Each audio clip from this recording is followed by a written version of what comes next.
Um, Very exciting. We have got Jay Steagal coming up in just a minute, a video from Oldham, and of course, a couple of stories coming up. Oklahoma has the fourth lowest fatality rate, which Yeah. is pretty good. Governor delays lawsuit over emergency restaurant closure orders. Hmm. As well as lawmakers convene tomorrow for the 58th state legislature. There's a possible special session talks. Yeah. Also, I've got some things I want to say about GT Bynum, who was on the air today. As typical, I usually have some stuff to say about him. But without further ado, I think we should go ahead and beam Representative Jay Steagal in. Let's just see if we can make that happen right now. We'll bring him in. There he goes. Live from the ivory tower of our state capitol. Beaming Representative Jay Steagal in. Ooh, is this Twilight Zone, Here he Tom? comes. It's pretty close. He's connecting to audio. Jay Steagal, of course. These. I don't think Rod Sterling had sound effects as good as this one. Well, no, he was a little bit behind Star Trek. Or in front of it, I should say. So I know that Ray Steagal is connecting to audio right now. We're continuing to have transporter problems. Scotty, I've got to have more power. Jay Steagal continuing to connect to audio. Jay, can we hear you?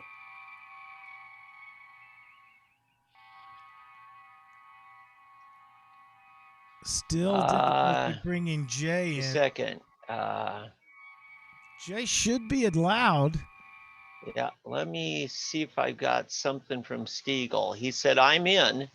So it's like he's in the waiting room. Make sure he's connected to audio. Yeah, we don't have his video or audio. It says it's trying, but maybe he should blank out and come back in. You want to try him again? Yeah, I just sent him a text. No. Asked to start video. It says it's connecting to video. He just saw my text. Okay. And he says, Well,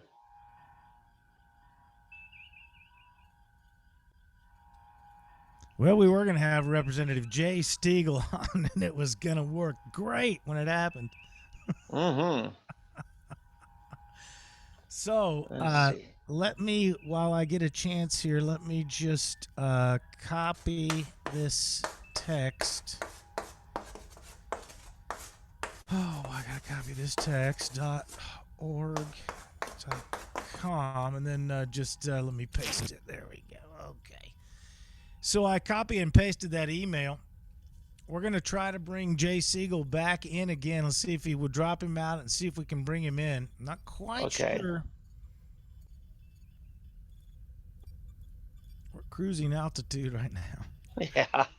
Bear with us, folks. We'll have this here in a minute. Believe me, you will be glad that we've got the best guy in the legislature for tonight's topics. Well, some of the great news also, Oklahoma, fourth lowest fatality rate. It's some pretty good info, you know, how they spin it in Oklahoma. He just said, say something to me. Watson, come quick. Yeah. Do you see him trying to come in? Do you have him in the waiting room? I know. Okay.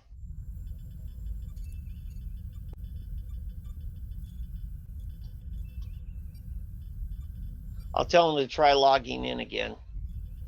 All right. You want to go to one of your stories? Yeah, I do. I tell you what, folks, we've got some exciting things going on. Really, you know, Tom, do you want to hear from Oldham? Yeah, let's go ahead and roll. Yeah. Oldham is, tell them first, where is Oldham and what's all right, folks, there are masses of folks. The peasants and pitchforks are heading to the Capitol, the U.S. Capitol, that is, for Wednesday morning. And that might be a little bit of a euphemism, but I can't guarantee there aren't pitchforks either, Tom. And so Good I'm work, Ray. telling you It's what, easy. yeah, we're gonna be All right, hold it. Let's try to admit just when you thought it was safe, we're going to try to admit Representative Jay Steagal once again. all right. And Oh, he's sideways on us. We can see you. We can see your black all right. velour vest, We are but you're bringing tipped you in sideways on sideways. us, Jay. Hey, can you Jay, hear me you're now? We can we hear hear you. you great, but all we can do is see you sideways. There's been some there we go. All right. It's never easy, even at the top end. Believe it or not, I will make this work. All right. Are Way to you on stick the with I it. know. phone Here, now? let's do this. Hey, that's really Oh. I am good. on the phone. Now All right. we're How about flying. that? Hey, that Ooh, looks good. fancy digs, man. Where's That's good. this? This is at the office, so let me give you the quick tour. All right. There you Oh, go. nice. That's about as Cozy. big as the office is. Yeah, Now, has yours been remodeled already? it has. Yeah, we've Okay. all settled in basically. So this is as good as it gets, in other words. So Well, now, it is for this year. without further ado, as we were trying to bring you in, ladies and gentlemen, please welcome Jay Steagal, House of Representative, District 43. It's the first time we've met over the Zoom or anywhere, so I'm glad to meet you. Tommy McKay here, your fine host, and you, of course, have spoken with David Vann, our state finger on the pulse media guy. So we're glad to have you on the show, and tell us a little bit about yourself and what's going on tonight. Well, thanks for having me on the show tonight. I'm delighted to be here. It's going to be a really interesting night for us. We've got a lot of material to cover, a lot of things to talk about. I grew up down close to Chickasha, went to Oklahoma State, go Pokes. Picking a fight already. Hey, that's right. Why not? I got to get my digs in while I can. I got to start off real fast. I joined the military in '96. Spent a few years in the Oklahoma Army National Guard in a small recon unit, and then went over to the Air Guard in '03. In '05, I got a commission and started flying in '07. I recently retired 2 years ago now. It doesn't seem like it. As a senior pilot of KC-135s out at the reserves at Tinker at the rank of major. The most interesting part about me being in office, though, is how I got here. I filed for office back in '18 and then went on deployment. Of course, that left my wife at home knocking doors. So she knocked 3,200 doors three different times. I know. 2018 door knocking champion. Nice. Is this the seat that that John Paul Jordan vacated? Jay? This seat, sorry you cut out there. This seat was held by J.P. Jordan before I got here. Yes. Yep. Yep. Are you a DC Comics fan like he is? I enjoy the movies. Safe answer. Safe answer. I kid you not. So now, Jay, I've been a big fan of trying to help our veterans with PTSD. And my dad suffered PTSD. My whole childhood, my dad, the VA had him pumped full of tranquilizers, And so when I saw what cannabis medicine could do for those guys, I went to the Capitol and I did talk to Jordan. And Jordan was very helpful. He was trying to find some way to improve the framework for this, amateur written 788. And I said, okay. I said, now, Jordan, how do I get my message through to the legislators that there are veterans that really want this? And he said, Dave, you got to have guys up in the gallery when we vote on my bill. He says, and get them all wearing the same T-shirt. And I said, okay, what should the T-shirt look like? He says, okay, I got it. I've got the vision. He said, it's the Captain America shield. He says, and you got to have them all wear it. And I'm not kidding you. Jordan designed this T-shirt, Veterans for Cannabis Medicine. And so that's a little bit of a backstory on Jordan being the DC Comics fan. Very cool. Yeah. So anyway. So what is the breaking news we've got tonight, Jay? Yeah. Well, I hear there's legislation coming. There is. David, I don't know where you want to start in the list of things that you and I wanted to talk about tonight, but if we're going to talk about legislation, I'll kind of give you some insight on a couple of things that I'm turning in this year, if you're ready for that. Great. Okay, so, we've been dealing with COVID here in the U.S. for about a year now. Yeah. And as we've seen from coast to coast, we've watched executives, everyone from the governors down to, mayors of certain cities taking actions into their own hands. Yes. And the question has become, how constitutional is some of the action that these executives have taken? We're watching some of that unfold in court. I know Frank Urbanic has been very active here in the state of Oklahoma. Yes. There are plenty of lawsuits in many other states where they've kind of targeted what seems to be some unconstitutional language that exists in state law. And basically what we're talking about here is language that has been put in place by previous legislatures that basically write the governor or the executive a blank check. Ooh. And the reason I call that a blank check is this. It says, or the governor or the mayor may do whatever else they deem necessary to protect public health, safety, you name it. So while that sounds really good, and we would like to grant our executives some latitude during the time of an emergency, there is absolutely no place in our laws or in our ordinances for a blank check. Absolutely. And here's where that comes into being unconstitutional and where it's being struck down by, say, the federal court in Pennsylvania, for example. Yeah. They've been relying on some very similar language that we have here in the state that allows the executive to do basically whatever they want to do during the time of an emergency. But really what that is the legislature delegating its duties, its responsibilities, and its authority to the executive branch. Yep. Well, we know our founders talked against this quite extensively, and we even have the term separation of powers for a reason. And it's very important for each of the branches that we have that are equal partners in our government to stay in their own lane. So I'll be turning in 2 bills this year dealing with that. One deals with the Oklahoma Emergency Management Act and some of the language that gives, say, the director of the Oklahoma Emergency Department itself additional authorities at the whim of the governor. That needs to be cleaned up. And then the Riot Control and Prevention Act is the other one. Now, Frank could write you an essay on the Riot Control and Prevention Act and how it's been unconstitutionally implemented, not just at the state level, which is what his lawsuit is really about. Jay, let me break in for just a second. We're 15 minutes in, and I got to remind our listeners, you're listening to Jay Steagal, House of Representatives, District 43, and you're joining us on 3D Politics. Tommy McKay, your fine host, with David Vann from SoonerPolitics.org. Go ahead, Jay.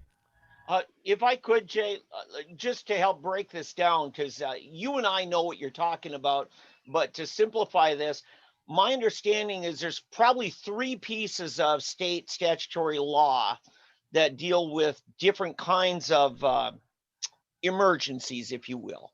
Now, we've got the health emergency, which is what was put in place properly, as I understand it, last April, right? Where the legislature actually was called to special session to vote to say, okay, 30 days, Governor, you got special powers and we're going to be watching you. That's one. Then you mentioned the, a natural or man-made disaster. That's like, the more tornado times 20 wipes out half the state. We got to have something for that. And then the third is such a state of lawlessness or riot control, sedition. Are those the 3 categories that you see, or am I missing something? No, I think as far as, categorizing the 3 major differences here, that's a really good way to put it. I think you hit it on the head there. Okay. So the first one is the catastrophic health emergency that we saw implemented. That act was implemented first. And it did give the governor some latitude in not only action, but administration as well. The governor got to spend some money that he normally didn't have access to, and rightfully so, because we needed to get some PPE out to some of our frontline workers, things like that. Yeah. The second one that you mentioned is the Oklahoma Emergency Management Act, that also deals mainly with administration and giving executives or councils the ability to contract with other companies or providers, states, whatever, hopefully deal with the situation at hand. And then the Riot Control and Prevention Act obviously is the big one that has the language that the Catastrophic Health Emergency Act expired at the end of May last year. So we haven't been operating under it since then. We haven't been called to special session to extend it for a second time since then. Nor has the Riot Control and Prevention Act been invoked. Officially. So the question is, are we really under, right? Are we officially under, one of the provisions of one of these acts? Sure. So now, when we think of the classic martial law scenario, I think we most associate with the riot control emergency kind of powers. Is that how you see it? Or? Yeah, it's exactly how we see it. And that was the intent of the Riot Control and Prevention Act itself. And we can just abbreviate that to save some time to the RCPA. Mm-hmm. But the RCPA was to deal with those riots or how to prevent those in a short term. None of these acts were really designed for the long haul. Here we are 9 months into this emergency situation, if you will. And we've had ongoing states of emergency as declared by the governor or by executives at municipalities or both all across the state. Okay. So thanks for leading us into that. The other piece to this that I want to introduce in legislation is putting a time limit on how long these emergencies can be acted upon without approval for extension by the legislature. Yeah. Well, why not? Yeah. Right. Emergency actions by any executive are supposed to be narrow in scope. And, we have two problems with that we're trying to deal with in this legislation. One is to rein that in by limiting the amount of time that thing can be acted upon. And the other is by taking away that blank check. That the scope of that emergency should be extremely narrow. Mm-hmm. So what I would like to see as a result is if any executive needs specific authority or needs access to, special resources during particular types of emergencies, then let's ask for those and let's talk about those as a legislative branch, whether it's here at the state or at the city council meetings. Yeah. Well, I got to say, from ancient Rome to the Tulsa City Council circa 1995, the abuse of the overuse of the emergency clause has been a bane against citizens since time immemorial. The idea of a dictator in Rome was we give him ultimate power for 6 months or whatever it was. There was definitely a time limit, and the reason dictator took on a bad connotation was because they wouldn't give up their power after the sunset clause. This was ancient Rome in circa 1995. Tulsa City Council passing the city municipal employees retirement fund under an emergency clause, and I'm like, who has to hurry up and retire in 1995, right? But somebody did. And so here we go again with the concept. The problem is more than simply the overreach of government during an emergency. It's the definition of emergency. Literally, they're calling this pandemic an emergency, which, I'm not one to discount the reality of viruses, but a less than 2% if you're over 60 death rate, less than 1% for those over 60. The overreaction of the emergency is ridiculous. What do you say, Jay? Tom, I think you hit the nail on the head there. How do we define this? And even in our state statute, we don't have a definition provided for us for what a pandemic is. So the definition that's being utilized right now is really a natural disaster, but we only find that definition in the Riot Control and Prevention Act, which here again hasn't been invoked. And the argument is it even applicable to begin with? Right. But Tom, let me ask you this, so here we are in these perpetual states of emergencies, but what services does government provide, or have they provided in the past that they've been unable to provide during these emergencies? What is it that has been really shut down to justify calling this an emergency? Usually when we see that, when we see an emergency declared, say during a flood or a tornado where there is actual damage that's been incurred, it's the government entity itself that takes action. What we've seen for the last 9 months here in Oklahoma is that action has had to be taken by the general public.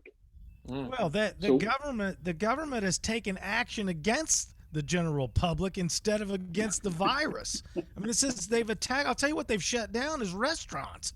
They've shut down the ability to simply gather and freely associate. This is insane what they've done.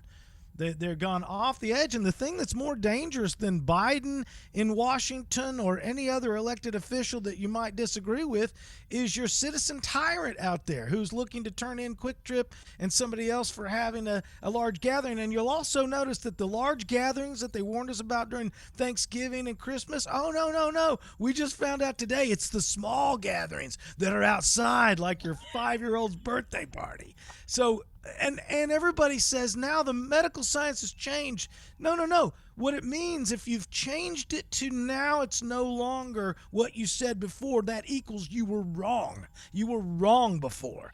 Not just medical science changes, you were wrong.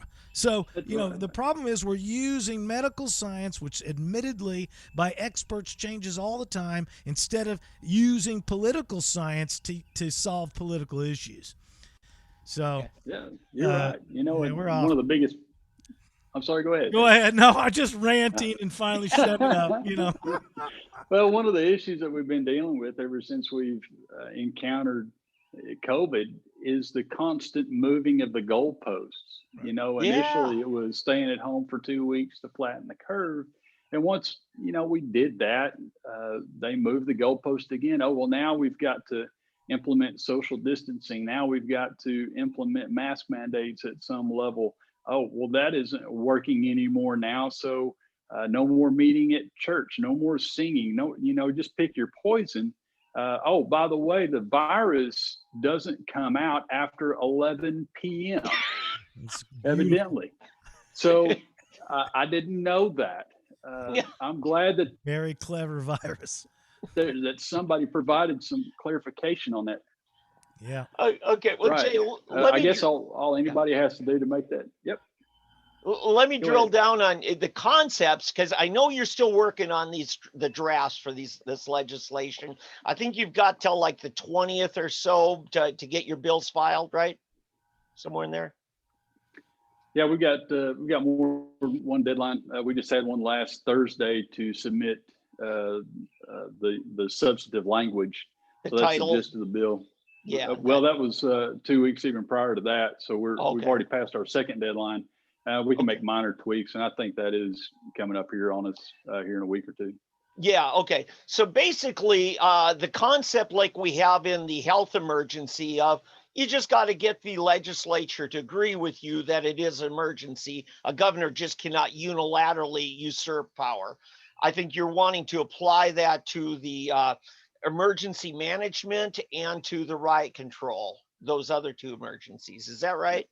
That's right. And I think it's a logical approach to this. Otherwise, how do we get out of a state of emergency if data tells us that we're no longer really able to sustain the claim that we should be under a state of emergency? Yeah. So how do we get out of that? How do we rein that in? And here again, putting a time limit on that also helps keep the legislature involved. It also puts the responsibility back on the legislature to make sure that authority that's given to the executive to act on is narrow in scope, meets the need, and here again has that time to live. Yeah. And one of the things, and by the way, I just published early this morning a really good piece following up on where Oklahoma's at. One of the things I want to commend, Governor Stitt said in his inaugural address, he says he wants Oklahoma to be a top 10 state again. Well, one of the things we now rank in fourth in the nation is the lowest fatality rate amongst our COVID patients. We have one of the best recovery scenarios.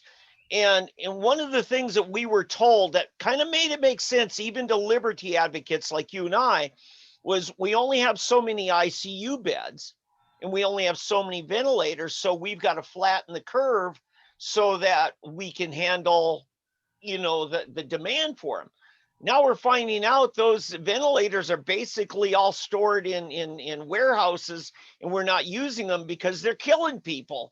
And we were better off having them in a sealed air system to where the hospital employees aren't breathing the same virus. But ventilators were one of the worst things to put people on. So now we're finding out we aren't anywhere close to maxing out on our medical facilities. And it's doubtful we ever will. But that became kind of the precipice for saying we have a right to control your behavior so we don't overrun our hospitals. What's your thought on that, Jay? Yeah, we got to be very careful during any kind of state of emergency to be so willing to give up our constitutional liberties and freedoms. Yeah. And it seems to be the track record in history that shows us that people are more willing to give up those constitutional rights during the time of emergency. However, I'd like to point back to history, even during the time of our Civil War, that the Supreme Court did not put our constitutional rights or the need to exercise those on the back burner. Yes. And our founders felt so strongly about it that they fought a war about it. Yes. So, our constitutional rights mean everything to us. And we need to do everything in our power to protect those as a people, because that's ours. Oh, yeah. Wow. There it is, kids. We're coming up on the half-hour break. I want to thank Jay Steagal, House of Representative, District 43, for coming out and being on the 3D Politics Show. Jay, we appreciate you and everything you're doing out there. Will you come back and see us again sometime? Absolutely. Thanks again. Right. Excellent. We appreciate you having out. We're going to beam you out at this point. Let's see if it works now. All right. See if we can get him out of here. And there we go. Producer Tom. There he goes. Pretty slow. It's just like the real ship. It's super slow. Super slow. Got to have more power, Scotty. You guys are listening to 3D Politics. Hey, I'm putting you in the waiting room. There you go. And I'm going to stop this. Hey, and I'm going to stop that right here. We're going to stop the video, and we're going to go to...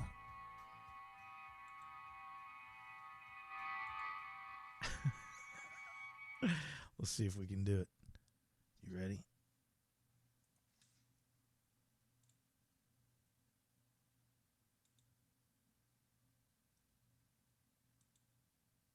This is tough. Ladies and gentlemen of the listening audience, never before has a comedic event this big hit the Tulsa market. An offer so big it can only be held at 69th and Lewis. You may have wanted to pay $60, $70, $80, $90, even $100 or more. Just for the size of the giant, obnoxious party guest joke warehouse sale. Jokes and gags for all occasions. More jokes than you can shake a rubber chicken at. We sell our jokes by the truckload. Loaded with drinking jokes.